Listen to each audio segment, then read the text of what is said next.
നിങ്ങളൊരു കാര്യം ചിന്തിച്ചിട്ടുണ്ടോ? നമ്മൾ മരിച്ച് നമ്മളെ മറവ് ചെയ്ത നിമിഷങ്ങൾക്കുള്ളിൽ തന്നെ നമ്മുടെ കൂടെയുള്ള ആളുകളെല്ലാം തിരിച്ചു പോകുന്നവർ പഴയ രീതിയിലാകും. അവർ കണ്ണിൽ നിന്ന് വീഴുന്ന കണ്ണുനീർ വറ്റും. അവർ അവരുടെ വീടുകളിലേക്ക് മടങ്ങും. അവരുടെ ജീവിതചര്യയിലേക്ക് അവർ തിരിച്ചു പോകും. നമ്മുടെ ജോലിയിൽ മറ്റാരെങ്കിലും പ്രവേശിക്കും. നമ്മുടെ സമ്പത്ത് വിഭജിക്കപ്പെടും. നിങ്ങൾ ആർക്കൊക്കെ വേണ്ടിയാണോ ജീവിച്ചത്, അവർ അവരുടെ പഴയ ജീവിതത്തിലേക്ക് മടങ്ങും.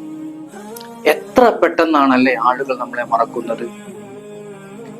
ഇങ്ങനെയാണ് സത്യം എന്നിരിക്കെ നിങ്ങൾ ആർക്ക് വേണ്ടി, ആരെ പ്രീതിപ്പെടുത്താൻ വേണ്ടിയാണ് ഇങ്ങനെ ജീവിക്കുന്നത്?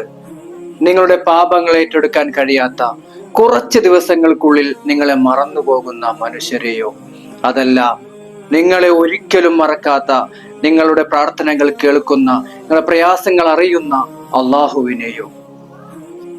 മറ്റാരും സഹായിക്കാനില്ലാത്ത ദിവസം അള്ളാഹു താല നിങ്ങൾക്കൊപ്പമുണ്ടാകും.